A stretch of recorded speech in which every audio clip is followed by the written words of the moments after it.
శ్రీమాత్రే నమ. జయ గురు దత్తాత్రేయ నమ. ఈ వీడియోలో మనం ధనుసు రాశి వారికి మార్చి 1వ తారీఖు నుంచి 31 మధ్యలో జరగబోయే మాస ఫలితాలు గమనిద్దాం. ధనుసు రాశి వారికి ఈ నెల ప్రారంభంలో యాస్టీజ్గా 3వ స్థానంలో శనితో పాటు రవిగ్రహం కూడా రావడం జరిగింది. ఇది ఎప్పుడూ కూడా ప్రభుత్వ ప్రోత్సాహాన్ని, అధికారుల యొక్క సహకారాన్ని చెప్పడం జరుగుతూ ఉంటుంది. 3వ స్థానం అన్నది జాతకుని యొక్క మేధస్సుని చెప్తూ ఉంటుంది. అతను తీసుకునే నిర్ణయాలు, అతను ఆలోచన విధానం, ఒక పని ఏ విధంగా చెయ్యాలి, ఎంత ధైర్యం దానికి కావాలి, ఇవన్నీ కూడా 3వ స్థానాన్ని బట్టి ఆధారపడి ఉంటుంది. ఒక పని ప్రారంభించే ముందు జాతకుడి యొక్క 3వ స్థానం బాగులేనప్పుడు కంపల్సరీగా ఆ పని మధ్యలో ఆగిపోవడం జరుగుతూ ఉంటుంది.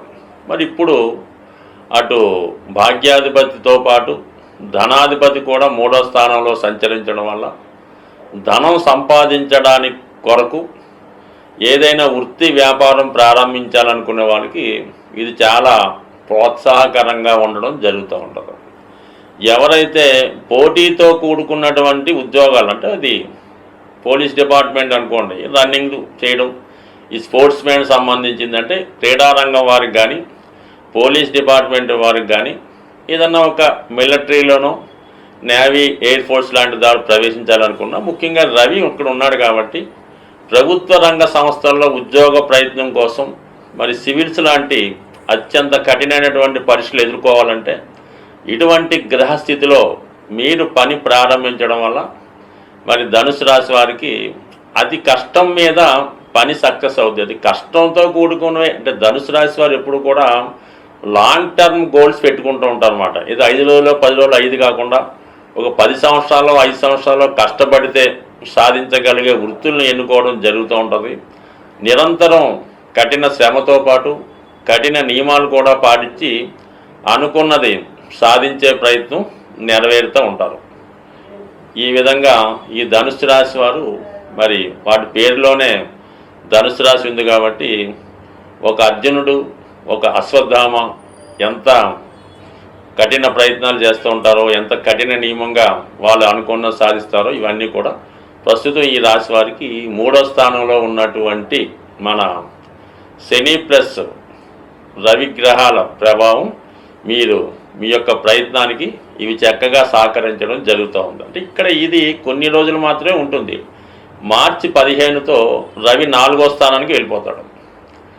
ఈ మార్చి 29తో మళ్ళా మీకు అర్ధాష్టమ శని ప్రారంభం అవడం జరుగుతుంది. అంటే గత 2.5 సంవత్సరాలుగా మీకు అనుకూలంగా ఉన్నటువంటి శని భగవానుడు ఈ నెలతో మరి 4వ స్థానంలోకి అర్ధాష్టమ శనిలోకి ప్రవేశిస్తున్నాడు. అంటే ఒక విధంగా శని మీనరాశిలోకి ప్రవేశిస్తే ఆటోమేటిక్గా ధనుసు రాశిలో కూడా ప్రవేశించినట్టే భావించారు. ఎందుకంటే మీనరాశికి ధనుసు రాశికి కూడా గురువు అధిపతి అవుతుంటాడు. అందువలన ఒక గ్రహం ఒక రాశిలోకి ప్రవేశించినప్పుడు అదే భావాన్ని కలిగినటువంటి వేరే రాశి మీద కూడా ఆ ప్రభావం చూపుతుంది. అందువల్ల ఇప్పుడు ఏమవుతుందంటే ఎస్పెషల్లీ ధనుసు రాశి వారికి అటు అర్ధాష్టమ శని, దానితో పాటు జన్మశని కూడా నడడం జరుగుతూ ఉంటుంది. అందువల్ల ఏంటంటే మరి మీ యొక్క ప్రయత్నం ఏదన్నా ఉంటే ఈ నెలాఖరులోపు ప్రయత్నం చేసుకుంటేనే తప్ప మీరు ఉద్యోగంలో ప్రవేశించడం కానీ, అనుకున్నది సాధించడంలో కానీ చాలా వరకు అవకాశం ఉంటుంది. పొరపాటున మీకు మీ అర్హతకు తగ్గ విధంగా మీరు కోరుకుంటున్నటువంటి ఉద్యోగం ఈ నెలాఖరులోపు రాకుండా ఉంటే, అంటే మార్చి నెలాఖరులోపు మీరు ఏదో ఒక ఉద్యోగంలో చేరకుండా ఉంటే కంపల్సరిగా దాని తర్వాత మీరు మళ్ళీ ఉద్యోగం సంపాదించడం అనేది చాలా కష్టం అవుతుంది. కాబట్టి చిన్నదో పెద్దదో మీ అర్హతకు తగినదో కాదో ఏదో ఒక ఉద్యోగంలో వీలైతే మార్చి 15లోపు చేరండి. అంతగా కాకపోతే నెలాఖరులోపన్నా చేరండి తప్ప దాని తర్వాత మాత్రం చాలా కష్టపడవలసి ఉంటుంది. ఇక మనకి 4వ స్థానంలో శుక్రుడు, బుధుడు, రాహు, ఈ ముగ్గురు కూడా గొప్ప మిత్రులు అన్నమాట.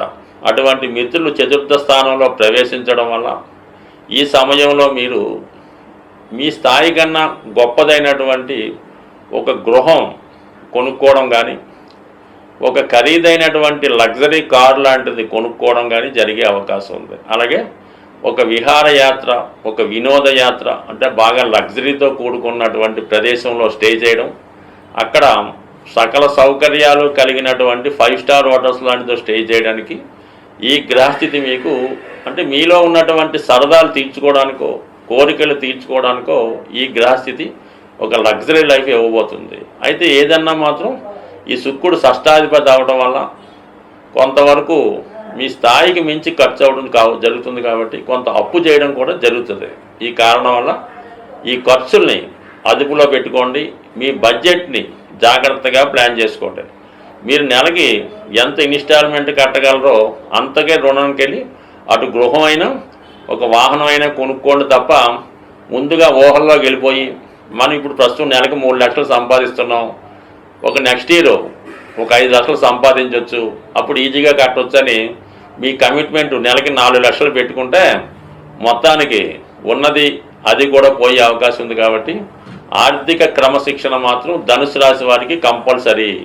పొగడ్తలకి లొంగకుండా మీ స్థాయిని మీరు తెలుసుకొని ఉన్నంతలో ఖర్చు పెట్టుకుంటే మీ అంత సుఖమైన జీవితంలో మరొకటికి రాదు. ఇప్పుడు ఈ మార్చి నెల రాశి ఫలితాల్లో ముఖ్యంగా ఏంటంటే శుక్రగ్రహం ఉచ్చస్థితిలో రావడం వల్ల కామన్గా ఈ యొక్క లోకంలో అంటే ఈ ప్రపంచంలో లేదంటే మన సిటీలో మనీ రొటేషన్ అన్నది బాగా పెరగడం జరుగుతూ ఉంటుంది అన్నమాట.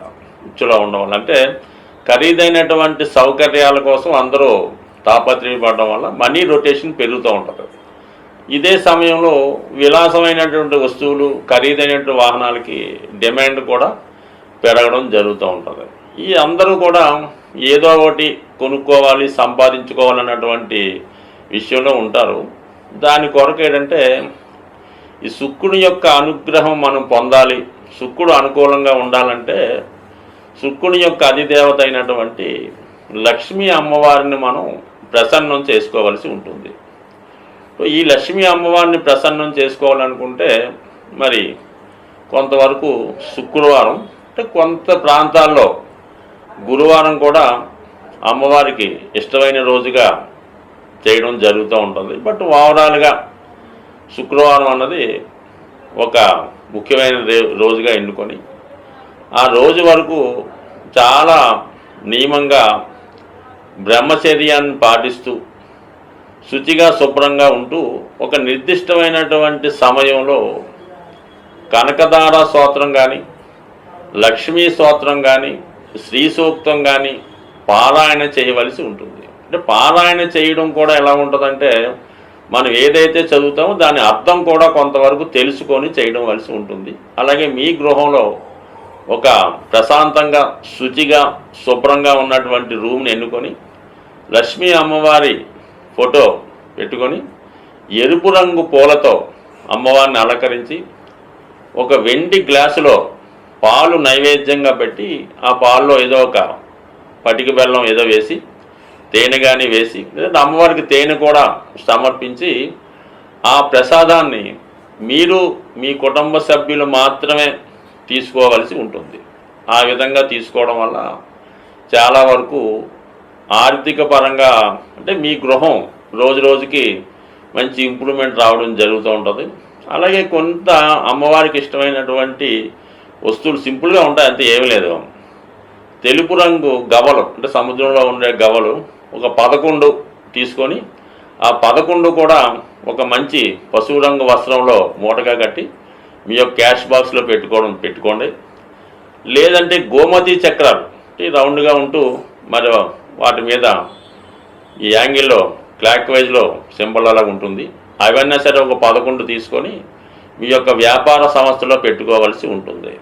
ఈ విధంగా చేసుకోవడం వల్ల సాధ్యమైనంత వరకు మీకు ధనయోగం కలవాలంటే శుక్రవారం రోజు పులుపు అన్నది నిషేధించడం మంచిది. అంటే పులుపుతో చేసిన వస్తువులు అవి తినకుండా మీరు ఆ రోజు నియమంగా ఉండడం వల్ల చాలా వరకు అభివృద్ధి అవకాశం ఉంది. బట్ అలాగే మీ గృహంలో ఒక కలశం అంటే చెంబు కొన్ని ప్రాంతాల్లో కలశం అంటారు. అది రాగితో తయారు చేయనటువంటి కలశాన్ని తీసుకొని దాని నిండా సమృద్ధిగా శుభ్రమైనటువంటి వాటర్ వేసి అందులో కొద్దిగా పసుపు ఉంచి వీలైతే పీచుతో ఉన్నటువంటి కొబ్బరికాయ ఒకటి ఆ కలశం మీద ఉంచి ఇంచుమించుగా వారం అంతా కూడా దాన్ని జాగ్రత్తగా ఉంచి మళ్ళీ నెక్స్ట్ వీక్ కొత్తది పెట్టుకోవడం వల్ల అది ధనాకర్షణ యంత్రంగా మారి మీ యొక్క వ్యాపార సంస్థను కానీ మీ గృహాన్ని కానీ చాలా వరకు ముందుకు తీసుకెళ్తుంది. అయితే ఇటువంటి కలశం పెట్టుకున్నప్పుడు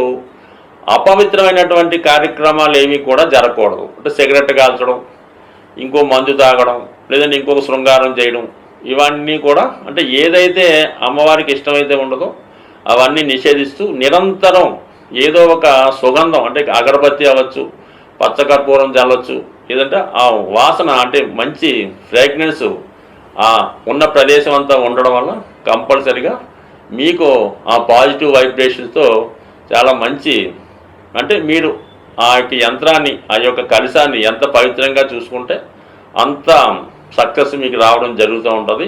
ఎక్కువగా మాత్రం ఎప్పుడూ కూడా ఏదో ఒక అగరబత్తి కానీ సువాసన వెదజల్లి అనేక రకాల పెర్ఫ్యూమ్స్ అవి వస్తున్నాయి కదా, అవి ఎక్కువ వాడడం వల్ల మంచి జరుగుతుంటుంది. అంటే చాలా వరకు అంటే వ్యక్తిగతంగా మీరు కూడా పరిశుభ్రంగా అంటే కామన్గా రోజుకి 2 సార్లు స్నానం చేస్తూ ఎక్కువగా స్ప్రేలు సెంట్లు వాడటం వల్ల అంటే ఒక ఐడెంటిటీ ఒక శుచి శుభ్రత మీలో కూడా ఉండడం వల్ల కామన్గా అక్కడ అమ్మవారి స్థిర నివాసం ఏర్పడి ఉండడం జరుగుతుంది. స్వస్తి.